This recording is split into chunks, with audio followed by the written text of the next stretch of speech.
Matsayang araw. So sa araw na to ay graphing a system of linear equation in two variables tayo.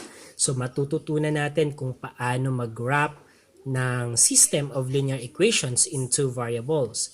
So dito ang problem na kahaharapin natin ay ito, graph the solution of 2x plus 3y is equal to 1 and x minus y is equal to negative 2. So paano ba natin ito i-graph at nang makita natin ang system ng linear equations na given. Okay, so sa pag-graph ng line, kailangan na gagamit tayo ng kahit alin doon sa mga na-discuss na way of graphing a linear equation in two variables. So gamitin natin ang x and y intercept. So x and y intercept. Okay, so dito, unahin natin itong first equation. So x, y.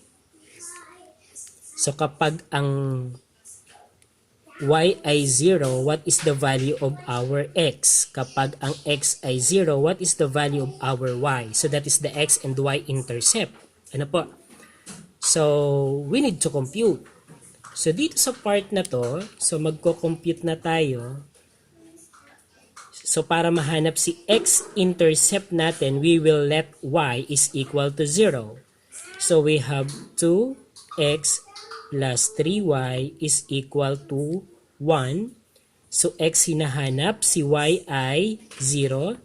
So, 2x plus 3 times 0 is equal to 1. And then simplify 2x, then 3 times 0 is 0, then we have 1. And then use the multiplication property of equality. So yung shortcut niya, so divide both side of the equation sa kung anong number ang katabi ng variable natin. So here we have 2. So divide by 2 both side of the equation. So 2 divided by 2 is 1 times x is x, and then here we have 1/2. So ibig sabihin, ang x-intercept natin ay 1/2. Okay, next, ang y-intercept naman. So kay y-intercept naman ay, so we have 2. Ang x natin ay 0. Okay, ang y natin naman ang hinahanap. So y naman yung hinahanap is equal to 1. Okay, 2 times 0 ay 0. And then, matitira si 3y. So, 3y is equal to 1. And then, multiplication property of equality. So, shortcut ay ito. So, divide by 3, divide by 3. So, y is equal to 1/3. So, dito ay 1/3. So, dito, meron na tayong dalawang points na dadaanan ng ating 2x plus 3y is equal to 1. At ang points na yon ay ang 1/2, 0, saka 0, 1/3. Okay. So, pwede na nating i-plot yung dalawang points na yon para makita natin ang graph ng 2x plus 3y is equal to 1. Okay, next naman ay, okay, dito naman tayo sa pangalawang equation. So, ang pangalawang equation natin ay x minus y is equal to negative 2. So, gamitan pa din natin ang x and y intercept. So, x, y. So, kapag kukunin natin ang x-intercept, ang y dapat 0. Kapag y-intercept naman, ang x ay 0. Then, compute natin. So, we have, so x minus y is equal to negative 2. So, sa una natin, ang y ang 0 para makuha si x-intercept. So, ito ay 0, ito ay x. So, x minus 0 is equal to negative 2. X is equal to negative 2. So, ibig sabihin dito ay negative 2. Okay, next naman ay, so, x minus y is equal to negative 2. So, dito naman, ang x ay 0. Ano ang value ng y? So, ito ay 0 minus y is equal to negative 2. And then here we have negative y is equal to negative 2. So take note, 0 minus y. So minus. So naging negative y. Okay, and then divide by negative 1, divide by negative 1 kasi ito that is negative 1y. Okay, pag dinivide natin yun, we have positive 1y or just positive y, and then dito naman we have 2. Okay, so dito we have 2.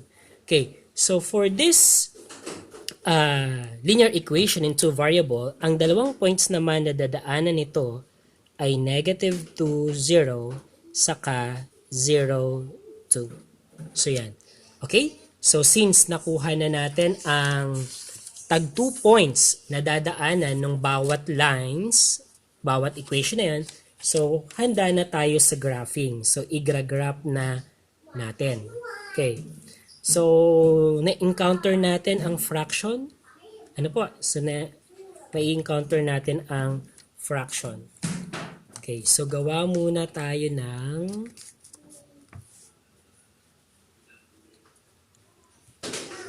okay, so graph na natin. So, 1/2, 0. So, ibig sabihin sa x-axis, kailangan natin ng positive 1/2. So, if this is our 1, ito ang ating 1/2. So, etong point na to. Okay, so ito ang ating 1/2, 0. Okay, next, we have 0, 1/3. Okay, so positive 1/3. So, ibig sabihin yan ay, kung ito naman ang positive 1 sa y-axis natin, so etong 0 to 1 ay hahatiin natin into 3 parts. So, kailangan natin maglagay ng dalawang guhit. Kasi ito 1/3, 2/3. Okay, so ito ang 1/3 natin. So, ito ang 0, positive 1/3 na coordinates natin. So, ang liit, no? Okay, and then, i-connect lang natin yan. Okay, so i-connect lang natin yan.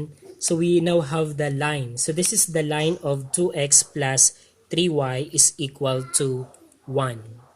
Okay. So next naman ay we have the second line. So ang second line natin ay x minus y is equal to negative 2. By the way, so pangalanan natin to. So this is 2x plus 3y is equal to 1.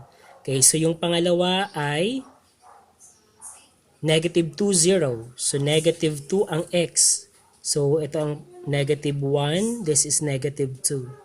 Okay, so negative 2, 0. So, ito ang negative 2, 0 natin.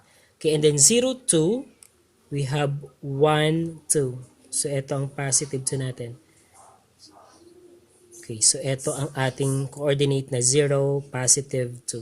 Okay, and then, kukonect lang natin yung dalawang points na plinat natin for the second line at ma-reveal na natin yung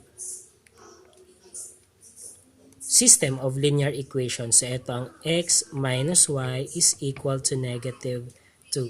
Okay, so dito, ibig sabihin, so etong point of intersection nila, this is the solution. Okay, so this is the solution. Okay, so using the graph. Okay, but here, since meron tayong mga fraction part, so kung makikita natin, no, so para ang solution nila ay positive 1 and then positive 1, positive 1. So that is the point of intersection. Okay, so discussing this one, so ang system niya ay consistent. Okay, and independent. Okay, consistent kasi may point of intersection, may solution. Independent kasi kung titignan natin, magkaibang lines yung dalawang lines na yon. Okay? And then, so that is the system. That is the system. Okay, so hope you understand. Okay, so batay sa graph na nakikita natin, ang point of intersection dito ay ito. Okay, so at ang coordinates niyan ay, so ang x natin ay negative 1, ang y naman natin ay positive 1. So katapat kay x-axis negative 1, kay y-axis naman ay 1. But kapag graph, so eto medyo makikita natin siya kasi gumamit tayo ng graphing paper. Pero kapag intermediate paper or band paper, medyo hindi natin mawari kung yun talaga ay tama o mali kapag graphing ang ginawa natin. So, paano natin talagang masasabi na yung negative 1, 1 ay solution doon sa dalawa? So, dito, ititest natin siya. So, dapat masatisfy siya sa dalawang equation. So, kung ang x ay negative 1, ang y ay 1, so dapat maging totoo siya doon sa dalawang equation. So, try natin. So, sa first equation, we have 2. So, ang x natin ay 1, okay, plus 3. Ang y naman natin ay 1, equals to 1. Okay, so 2 times negative 1 ay negative 2. Then 1 times 3 ay 3 is equal to 1. Then negative 1 plus 3, unlike sign subtract, we have 1. And then the number with higher absolute value ay 3, positive, kaya positive is equal to 1. So, mapapansin natin 1 is equal to 1. That is true statement. Kaya ibig sabihin, totoo itong negative 1 at 1, solution ito kay 2x plus 3y is equal to 1. Okay, so dapat masatisfy din natin siya doon sa pangalawang equation. So ang pangalawang equation natin ay, so x minus y is equal to negative 2. So ang x na nakuha natin ay negative 1. Okay, ang y naman ay 1.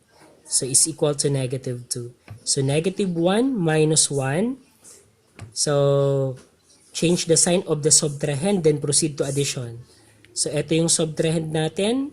So, positive siya, magiging negative 1. And then, si operation magiging addition. Okay. Negative 1 plus negative 1, same sign. So, just add. 1 plus 1, 2. Then, copy the sign, negative. So, negative 2 is equal to negative 2. So, nakita natin na true statement din. So, check. So, that is true. So, ibig sabihin, using the graph na ipakita natin na ang talagang solution ng given natin, ng system of linear equation na to, ay ang negative 1, positive 1. So, this is the final answer. Okay, so answer, and then ipakita natin sa pamamagitan ng graph at natukoy natin kung anong system yon. So consistent and independent. Maraming salamat!